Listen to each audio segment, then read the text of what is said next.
Assalamualaikum warahmatullahi wabarakatuh. Pada kesempatan kali ini kami dari kelompok B dari kelas G semester 3 program studi manajemen pendidikan pascasarjana Universitas PGRI Semarang. Pada kali ini kami bersama teman-teman menyajikan atau mempresentasikan materi yaitu isi dan urutan kurikulum. Di antaranya yang pertama adalah faktor penyusunan isi dan urutan kurikulum.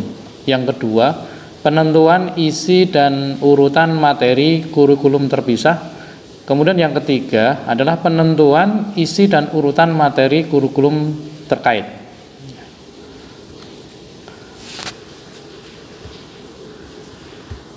Kita mulai dari topik yang pertama, yaitu faktor-faktor penyusunan isi dan urutan kurikulum. Faktor-faktor yang menjadi pertimbangan dalam penyusunan isi dan urutan kurikulum diantaranya yang pertama adalah kematangan anak. Artinya kesanggupan atau kesiapan anak untuk mencerna atau mempelajari materi pembelajaran. Karena dikarenakan bila anak belum siap atau belum matang untuk mencerna atau mempelajari sesuatu dan dipaksakan untuk mempelajarinya, maka hasilnya tidak akan optimal, tidak efektif, bahkan ada kemungkinan gagal. Kemudian faktor yang kedua adalah pengalaman anak. Pembelajaran akan lebih berhasil bila didasarkan pada pengalaman anak. Artinya anak telah memiliki pengalaman baik di dalam maupun di luar sekolah tentang hal-hal yang akan diajarkan.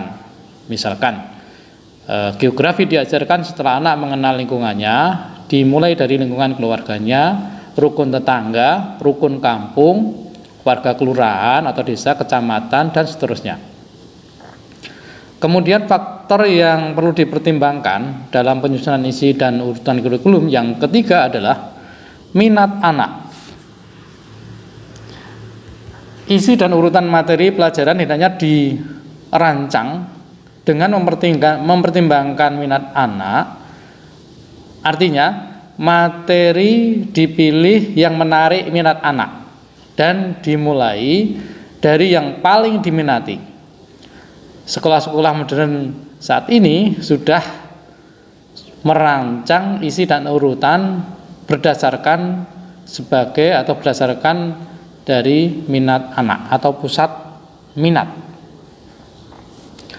Kemudian berikutnya faktor yang perlu dipertimbangkan adalah faedah atau manfaat bagi anak. Isi dan urutan materi pelajaran disusun dengan mempertimbangkan faedah atau kegunaan bagi anak, baik untuk jangka pendek kehidupan sekarang maupun jangka panjang atau kehidupan masa depan.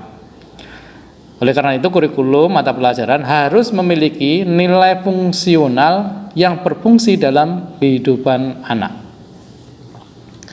Faktor yang berikutnya adalah taraf kesulitan. Materi pelajaran hendaknya dipilih dan diurutkan sesuai dengan tingkat kesulitannya. Pembelajaran dimulai dari materi yang mudah menuju yang lebih sulit, dari yang sederhana menjadi yang lebih kompleks atau rumit. Bila dimulai dengan yang mudah, anak dapat menguasai, maka akan membuat anak percaya diri. Tetapi bila tiba-tiba diberi pelajaran yang sulit, anak tidak akan mampu dan anak tersebut dapat menjadi patah semangat, bahkan akan membenci pelajarannya. Kemudian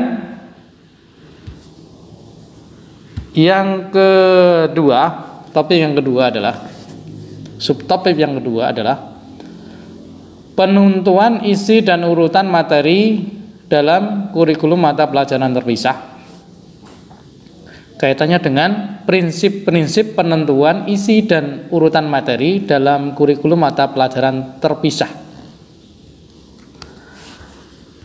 Yang pertama adalah prinsip-prinsip yang pertama adalah peralihan dari alam atau dari alam konkret kepada yang abstrak.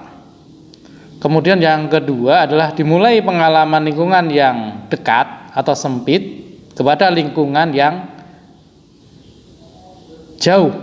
Ya. Kemudian yang ketiga, dimulai dari hal-hal yang sederhana kepada yang lebih kompleks atau rumit. Penentuan isi dan urutan materi kurikulum pelajaran menjadi tugas Komisi Rencana Pelajaran. Tugasnya adalah menetapkan jenis-jenis mata pelajaran dan membagi-bagikan materi pelajaran menurut tingkat kelas. Kemudian dasar kurikulum yang terkait diantaranya yang pertama adalah pengembangan dari kurikulum mata pelajaran yang terpisah atau terpisah-pisah atau separated subject kurikulum, yaitu kurikulum yang menggabungkan dua mata pelajaran seperti sejarah dan geografi, sejarah dengan sastra atau kesenian dan kebudayaan. Kemudian yang kedua, ya, correlated kurikulum juga masih termasuk separated subject kurikulum karena masing-masing mata pelajaran masih mandiri, masih ada batas-batasnya. Oleh karena itu isi atau skop luas dan urutannya juga masih serupa dengan kurikulum mata pelajaran terpisah-pisah. Kemudian bentuk correlated kurikulum yaitu sebagai broadfield kurikulum atau kurikulum bidang yang luas, menentukan isi dan urutan materinya yang berbeda dengan correlated kurikulum. Karena dalam broadfield kurikulum terjadi perpaduan dari beberapa mata pelajaran yang batas-batasnya telah ditiadakan, yaitu language arts, matematika science, social studies, and aesthetics. Kemudian urutan materi dalam kurikulum terkait didasarkan pada minat dan pengalaman yang telah atau sedang dijalani. Pengalaman tersebut dimulai dari yang dekat atau sekitar rumah, sekolah, kemudian lingkungan masyarakat yang lebih luas. Isi materi dalam broadfield kurikulum ditentukan berdasar bidang utama dalam kehidupan yang mencakupi segala kepentingan dan perbuatan manusia. Cara ini sama dengan yang digunakan untuk menentukan unit dalam integrated kurikulum. Kemudian selanjutnya adalah contoh-contoh bidang utama atau unit dalam broadfield kurikulum. Yang pertama adalah memelihara sumber kekayaan alam dan manusia. Yang kedua, produksi, distribusi, dan konsumsi barang dan jasa. Yang ketiga, turut serta dalam kehidupan sosial dan kenegaraan. Yang keempat, komunikasi, hubungan lahir dan batin. Yang kelima, angkutan manusia dan barang. Yang keenam, ekspresi perasaan, keindahan, dan keagamaan. Yang ketujuh, menikmati rekreasi. Yang kedelapan, mencari dan mengatur penghidupan. Yang sembilan, kehidupan dalam rumah tangga. Kemudian yang 10, pendidikan dan ilmu pengetahuan. Yang selanjutnya adalah lain-lain. Demikian tadi paparan dari kami dari kelompok B dengan topik isi dan urutan kurikulum. Kurang lebihnya mohon maaf dari kami dari kelompok B. Assalamualaikum warahmatullahi wabarakatuh.